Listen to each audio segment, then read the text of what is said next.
नमस्ते बच्चों, आप सबका एसी चार्टर में एक बार फिर से बहुत बहुत स्वागत है। आज मैं आपके सामने जो टॉपिक लेकर आया हूँ उस टॉपिक का नाम है what can you do after 12th। आप 12वीं के बाद क्या कर सकते हैं। देखो, बहुत से बच्चों के मन में सवाल आता है कि 12वीं के बाद क्या करें और कहाँ से करें। अगर इस सवाल का आंसर उन्हें सही नहीं मिलता तो उनको बहुत ज़्यादा प्रॉब्लम क्रिएट हो जाती है, और मैं इस वीडियो में इसी बात को बताने की कोशिश करूंगा और मुझे पूरी उम्मीद है कि आपको वो समझ भी आएगी और ये वीडियो आपके लिए काफ़ी बेनिफिशियल होगी, और जिन जिन को इसकी ज़रूरत होगी उनके भी काम आएगी। आप इसको आगे शेयर भी करेंगे। देखो फ्रेंड्स, 12वीं के बाद क्या करें और कहाँ से करें, इस सवाल के बारे में जानने से पहले आपको ये पता होगा कि 11वीं में आपने क्या लिया था। 11वीं में आपने आर्ट्स ली थी, कॉमर्स ली थी या साइंस ली थी, और आर्ट्स के अंदर भी आपने कौन सा सब्जेक्ट चूज़ किया था। हिस्ट्री ली थी, आपने पॉलिटिकल ली थी, या आपने पॉलिटिकल भी थी, आपको हिस्ट्री भी थी, या ज्योग्राफी थी आपके पास, या आपने होम साइंस ली थी, या फैशन डिजाइनिंग ली थी। तो उसके अंदर बहुत सारे सब्जेक्ट आते हैं। उसके बेस पर आप तय कर सकते हैं कि आपने 12वीं के बाद क्या करना है। ऐसे ही आपने कॉमर्स जब ली थी तो कॉमर्स के अंदर आपने विद मैथ्स ली थी या विदाउट मैथ्स ली थी, और विदाउट मैथ्स के अंदर एक और भी होता है कि आपने स्टेनो को चूज़ किया था।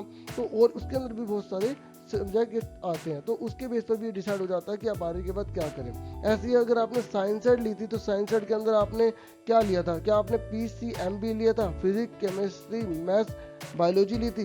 क्या आपने फिजिक्स केमिस्ट्री बायो जिसे बोलते PCB लिया था खाली, और उसकी जगह आपने हिंदी को चूज़ कर लिया होगा जो आपके स्कूल के अंदर सब्जेक्ट होगा उसके बेस पर, और आपने अपने इंटरेस्ट के हिसाब से लिया होगा। या आपने PCM लिया था, फिजिक्स केमिस्ट्री मैथ्स को लिया था। इस तरीके से इनके बेस पर जो है हमारा ये डिसीजन लिया जा सकता है कि हम 12वीं के बाद क्या करें और उसे कहाँ से करें। ठीक है, वैसे जनरली मैं 12वीं के बाद आपको बताना चाहूँगा कि 12वीं के बाद या तो आप स्टडी को फर्दर कर सकते हैं। ठीक है, जैसे मैंने अभी आपको स्टडी के बारे में बताया। ठीक है, ऐसे ही आप या जॉब या बिजनेस कर सकते हैं। तो आज की ये जो वीडियो जो रहने वाली है, इस वीडियो में मैं पहले आर्ट्स के ऊपर कंसंट्रेट करूंगा। मैं आपको आर्ट्स के जो रिलेटेड है, जो ह्यूमैनिटी से जो रिलेटेड जो जॉब्स हैं, जो बिजनेस हैं, या जो स्टडी है, उसके बारे में आपको डिटेल में बताऊंगा। और जो मेरी नेक्स्ट वीडियो आएगी उसमें मैं कॉमर्स, उसके बाद जो नेक्स्ट वीडियो आएगी उसमें साइंस के बारे में बताऊंगा। तो इसके लिए आप मेरे से कनेक्टेड रहना। ठीक है, अब मैं आपको बताने जा रहा हूँ आर्ट्स के बारे में। ठीक है, ओके। मेरी आपसे एक रिक्वेस्ट है, अगर अभी तक आपने मेरी वीडियो को लाइक नहीं किया तो प्लीज़ जरूर लाइक कर देगा।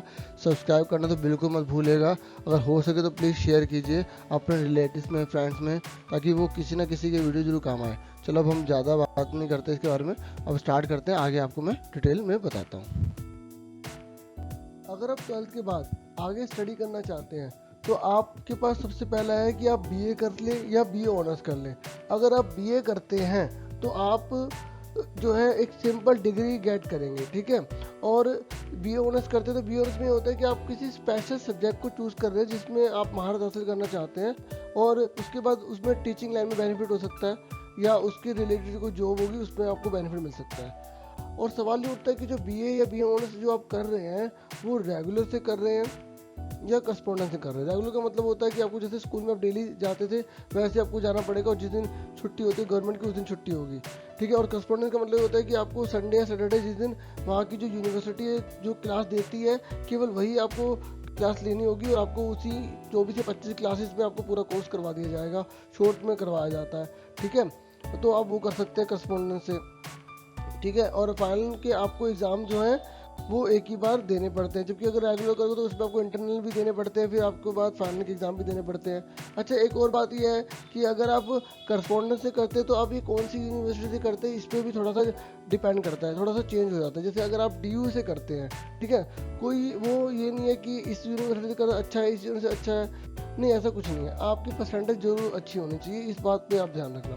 जैसे अगर आप DU से करते हैं करस्पॉन्डेंस तो आपके ना खाली एक ही बार पेपर होंगे, वो भी लास्ट में, और उसी के जो नंबर जो देंगे ना वो उसी के ऊपर जो आपकी परसेंटेज बनेगी बस वही होगी। लेकिन अगर आप इग्नू से करते हैं, तो आपको असाइनमेंट भी दिए जाते हैं, और असाइनमेंट जो है वो काफ़ी बेनिफिशियल होते हैं। 30% उसके होते हैं, और 30 में से 27, 28 या 30 तक भी आपके पूरे आ सकते हैं। और ठीक है, और बाकी जो 70% है वो आपके जो फाइनल एग्जाम होंगे उसके होंगे। तो इन दोनों को मिला के आपकी परसेंटेज बनेगी। तो इग्नू में परसेंटेज काफ़ी अच्छे होने के चांस ज़्यादा होते हैं। ठीक है, अगर आप करस्पॉन्डेंस से करना चाहते हैं। और करस्पॉन्डेंस से करने के दो कारण होते हैं। एक तो ये है कि आपको कोई जॉब करनी है। ठीक है, दूसरा ये है कि आपको कोई इस प्रकार की प्रॉब्लम है कि आप जो है रेगुलर जो है वो कॉलेज नहीं पढ़ पा रहे। और तीसरा ये भी कारण मैं कह सकता हूँ कि आपको कोई जॉब भी नहीं करनी और आपको कोई इसी तरह की प्रॉब्लम भी नहीं है, और लेकिन आपके मार्क्स बहुत ज़्यादा कम आए हैं, तो रेगुलर के अंदर तभी एडमिशन मिलता है ना जब आपकी बहुत ज़्यादा अच्छा परसेंटेज हो। अच्छा, एक और ये है कि कई गर्ल्स को थोड़ा सा प्रॉब्लम क्रिएट हो जाता है कि भाई ये जो करस्पॉन्डेंस है, ठीक है, इसमें कैसे करना है। तो इसमें तो ये ओपन से आपको फॉर्म भरना पड़ेगा, ऑनलाइन फॉर्म भरना पड़ेगा, आप कैफे में जाके उसको बोल सकते हो, भर सकते हो, आप खुद भी भर सकते हो। ठीक है, एक और बात मैं बताना चाहूँगा कि जो गर्ल्स हैं उनके लिए स्पेशल जो गवर्नमेंट ने नॉन कॉलेज भी बना रखा है, तो उसके अंदर काफ़ी अच्छी फैसिलिटीज़ होती है। ठीक है, तो आप नॉन कॉलेज का भी अच्छे से सर्च करके उसको भर सकते हैं, और वो काफ़ी मतलब बेनिफिशियल रहता है गर्ल्स के लिए, क्योंकि उसमें काफ़ी अच्छी क्लासेस भी होती हैं, काफ़ी अच्छी फैसिलिटीज भी प्रोवाइड की जाती है गर्ल्स को। उसमें रेगुलर कॉलेज की तरह नहीं होता, सैटरडे संडे को ही जाना होता है। ठीक है, वो बहुत बढ़िया है, अगर आप उसे कर लो तो आपको काफ़ी बेनिफिट मिलेगा। ठीक है, लेकिन अगर आपको कोर्स करना चाहते हो या किसी और कोई किसी कारणवश से, तभी ये बेनिफिट है। बाकी आप के ऊपर डिपेंड करता है कि आप रेगुलर करना चाहते हो रेगुलर कर सकते हो। लेकिन और ये भी है कि भाई जो नॉन कॉलेज होता है ना, उसमें सबको एडमिशन नहीं मिलता, उसमें ना जैसे जो परसेंटेज होती है ना उसको देखा जाता है। ठीक है, हाँ, रेगुलर के मुकाबले तो कम परसेंटेज होती है, लेकिन जो है इस प्रकार मतलब ये है कि जैसे अब 10 बच्चे आए और वहाँ पे जो स्टूडेंट्स को जो उन्होंने फिल करना है वो है 8 बच्चों को फिल करना है, तो वो उन 10 बच्चों में से जिसकी सबसे अच्छी परसेंटेज होगी, ठीक है, उन शुरू के 8 बच्चों को ले लेंगे, लेकिन ये सिर्फ गर्ल्स के लिए है। ठीक है, बाकी गर्ल्स अगर उनका नॉन कॉलेज में नहीं हो पाता तो वो उससे कर सकते हैं, करस्पॉन्डेंस से कर सकते हैं। ठीक है, इग्नू से करें, DU से करें, IP यूनिवर्सिटी से करें, बहुत सारी यूनिवर्सिटीज़ हैं, थोड़ी सी सर्च करनी पड़ती है, जिस शहर के अंदर जिस राज्य के अंदर आप रहते हैं वहाँ से हो सकता है। ठीक है, तो मैं इस प्रकार की सारी प्रॉब्लम आपको दूर करने की कोशिश करूँगा। लेकिन अगर आप ये तो मैंने आपको BA और BA के बारे में बता दिया। अगर आप ऑनर्स करते हैं तो ऑनर्स में क्या होता है कि आप किसी स्पेशल सब्जेक्ट को चूज़ कर लेते हैं, जैसे हिस्ट्री का हो गया, पॉलिटिकल का हो गया, तो आप उसी फील्ड की तरफ आगे निकल जाते हैं। ठीक है, उसमें जब आप एक सब्जेक्ट को चूज़ कर लेते हैं, फिर आपको धीरे धीरे पता लग जाता है कि इसके अंदर आप क्या क्या कर सकते हैं। जैसे आप हिस्टोरियन बन सकते हैं अगर आप हिस्ट्री को ले सकते हैं, हिस्ट्री डिपार्टमेंट के अंदर आपको बहुत बड़ी जॉब मिल सकती है, टीचर का काम कर सकते हैं। तो वो आपके ऊपर एक्सपीरियंस, आपकी कितनी अच्छी स्किल है और उसके ऊपर डिपेंड करता है, और बहुत सारी आपको एग्ज़ाम फॉर्म भी भरने पड़ते हैं। ठीक है, तो इस तरीके से ये मैंने आपको BA के और BA ऑनर्स के बारे में बताया। अब मैं आगे आपको बताता हूँ जिन्होंने किसी प्रकार की जो 11th या 12th में पेंटिंग ले रखी है, म्यूज़िक ले रखा है, तो उनके लिए भी बहुत सारे ऑप्शन होते हैं।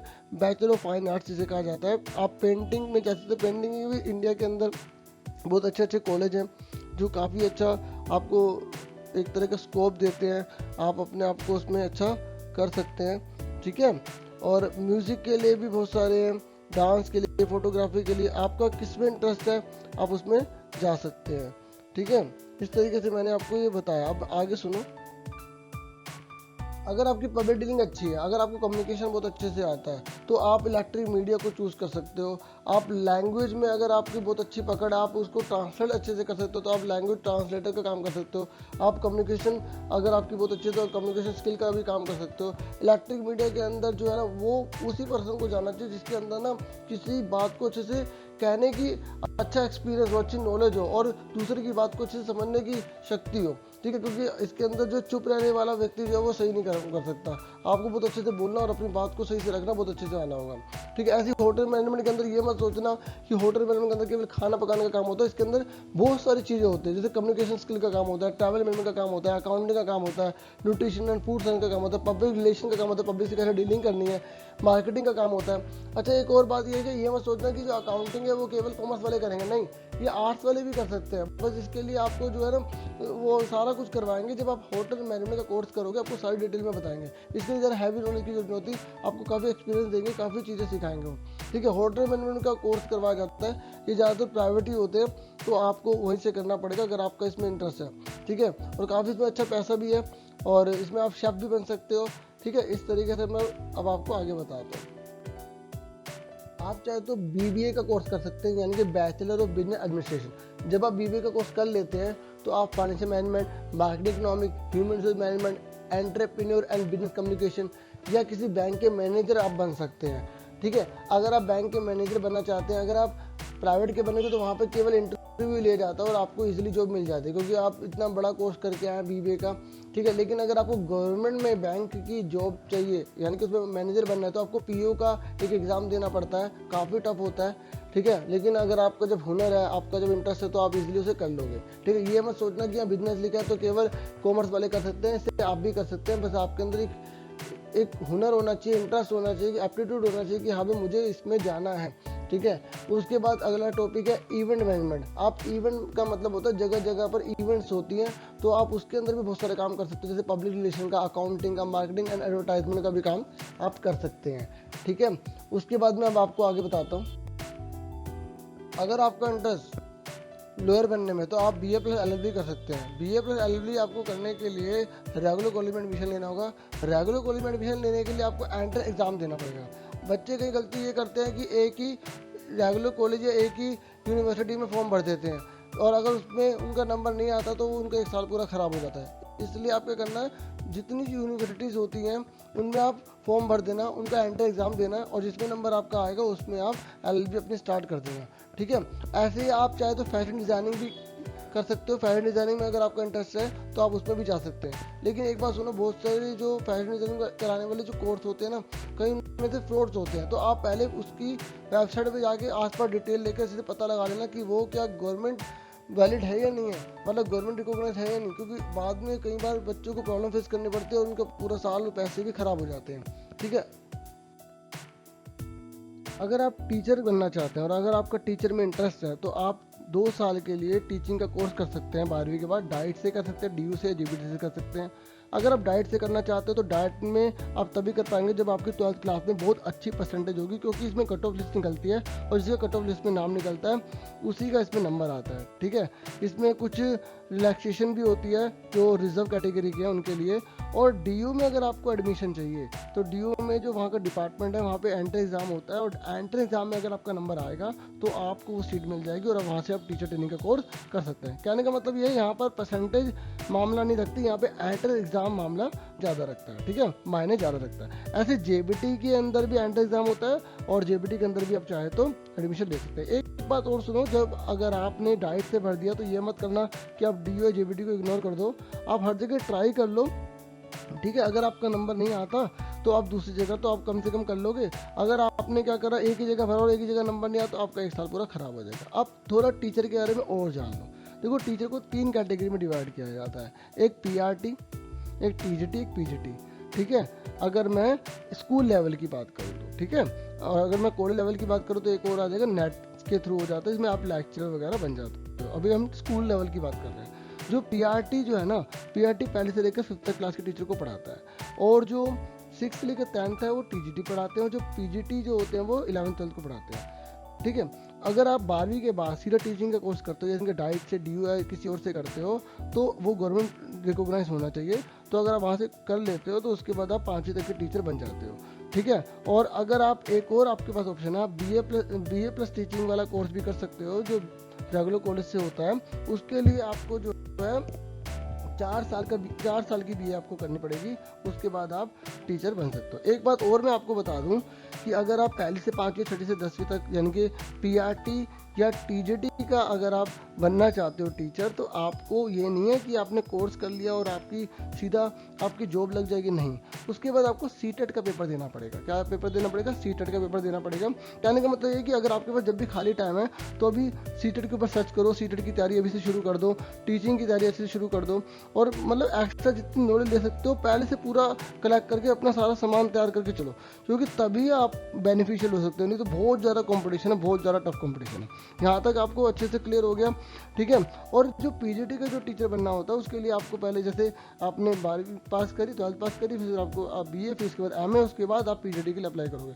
पीजीटी के लिए टीचर बनने के लिए आपको सीटेट का पेपर नहीं देना पड़ता। उसके लिए जो जैसे केवीएस होता है, मतलब जो केंद्रीय विद्यालय संगठन है उसके द्वारा, ठीक है, नवोदय विद्यालय के द्वारा जो एग्ज़ाम निकाले जाते हैं, ठीक है, उसके वो पेपर में देने पड़ते हैं। उसके बाद उनकी वहाँ पर जॉब लग जाती है, ठीक है। इंटरव्यू तो होता ही होता है। तो यहाँ तक आपको उम्मीद करूँगा अच्छे से समझ में आ गया टीचर के बारे में। ऐसे अगर आपका इंटरेस्ट लैंग्वेज में है, जैसे आप फ्रेंच के टीचर बनना चाहते हैं, क्योंकि आप टीचर में भी इसमें जा सकते हैं, तो वहाँ पे भी आप लैंग्वेज को चूज़ कर सकते हैं। और लैंग्वेज में तो बहुत सारी जॉब्स होती हैं, ठीक है। तो आपका जैसे इंटरेस्ट फ्रेंच में है, जर्मन में है, जापानीज़ में है। अब कई बच्चे ये सोचते हैं कि भाई हमें अपने इंडिया से जुड़े रहना है, तो इंडिया के अंदर भी इसकी बहुत सारी जॉब है। जैसे इंडिया से बहुत ज़्यादा लगा, अगर आप बाहर जाना चाहते हो तो आप लैंग्वेज को चूज़ करके उस कंट्री में भी आप जा सकते हैं, ठीक है। लैंग्वेज के कोर्स भी काफ़ी अच्छे होते हैं, और लेकिन आपका इंटरेस्ट अच्छा होना चाहिए, आपकी पकड़ अच्छी होनी चाहिए, क्योंकि कंपटीशन बहुत है। उम्मीद करूँगा ये आपको अच्छे से क्लियर हो गया होगा। अगर आप 12 के बाद सीधा जॉब करना चाहते हो तो आप कॉल सेंटर में जॉब कर सकते हैं, मॉल्स में जॉब कर सकते हैं। कंप्यूटर बेसिक अगर आपको नॉलेज है तो बहुत सी आपको कंपनी शॉप्स में भी जॉब मिल जाएगी, लेकिन ये छोटी मोटी जॉब होती हैं। आप थोड़ा बड़ा करना चाहते हैं तो आप ITI कर सकते हैं। ITI हर राज्य के अंदर है, और यहाँ तक कि दिल्ली के अंदर भी आप वहाँ पर से कोर्स अच्छे से सीख सकते हैं। इसके अंदर इलेक्ट्रॉनिक का, कंप्यूटर का, बहुत सारे इसके अंदर कोर्स होते हैं, 2 साल का होता है, और ये काफ़ी अच्छी ट्रेनिंग भी देते हैं। मेट्रो के अंदर भी अगर आपको जॉब में लगना है तो वो ITI मांगते हैं कि ITI आपके पास होना चाहिए, ठीक है। उसका सर्टिफिकेट आपके पास होगा तभी आपकी उसमें जॉब लगती है। इस तरीके से आप 12वीं के बाद जो है ये कर सकते हैं। और अगर आप 12वीं के बाद जैसे BA कर लेते हैं तो BA के बाद आप IAS ऑफिसर की तैयारी के लिए भी आप बढ़ सकते हैं, IAS का एग्ज़ाम दे सकते हैं, UPSC से एग्ज़ाम दे सकते हैं। ऐसे बहुत सारे जो हैं एग्ज़ाम हैं जो आप कर सकते हैं। अगर आप 12वीं के बाद चाहते हैं कि आपकी गवर्नमेंट जॉब लग जाए तो 12वीं के बाद गवर्नमेंट जॉब करने के लिए आप SSC का पेपर दे सकते हैं, आप रेलवे का पेपर दे सकते हैं, पोस्ट ऑफिस का पेपर दे सकते हैं। ये टाइम टू टाइम बहुत सारे जो पेपर हैं निकलते रहते हैं, तो आपको थोड़ा सर्च करना पड़ेगा, थोड़ी मेहनत करनी पड़ेगी, और अगर आपको मिल जाते हैं तो आप उसे भर दो, और उसमें आपकी अगर नंबर आ जाता है तो आपकी जॉब मिल जाएगी। क्योंकि पता है क्या है, इन जो 12वीं के बाद जो बहुत सारी जो जॉब है ना, ग्रुप D की और ग्रुप C की, तो उसमें बहुत सी जॉब में तो इंटरव्यू है ही नहीं, तो आपको मतलब कट ऑफ लिस्ट में नाम लेकर आना है और सीधा आपकी जॉब लग जाएगी। मतलब बहुत ज़्यादा बेनिफिट है। इसके लिए आपको SSC की तैयारी आपकी अच्छे से होनी चाहिए, ठीक है। SSC का पेपर आपको देना आना चाहिए अच्छे से, उसके अंदर क्या क्या चीज़ें, रीजनिंग है, मैथ्स है, तो वो आपको अच्छे से क्लियर होने चाहिए। और अभी से आप अच्छे से तैयारी करना शुरू कर दो, आपको सीधा जॉब लग जाएगी, मैं सही में कह रहा हूँ। तो उम्मीद करूँगा आपको मेरी वीडियो काफ़ी वैल्यूएबल लगी होगी, काफ़ी अच्छे से समझ भी आई होगी, बहुत सी चीज़ें आपको जो नहीं पता होंगी वो भी पता लग गई होंगी। तो आज के लिए इतना बहुत है, ठीक है। Thank you for watching. Like share और सब्सक्राइब जरूर कीजिएगा, औरों का भला भी कीजिए। Thank you for watching once again.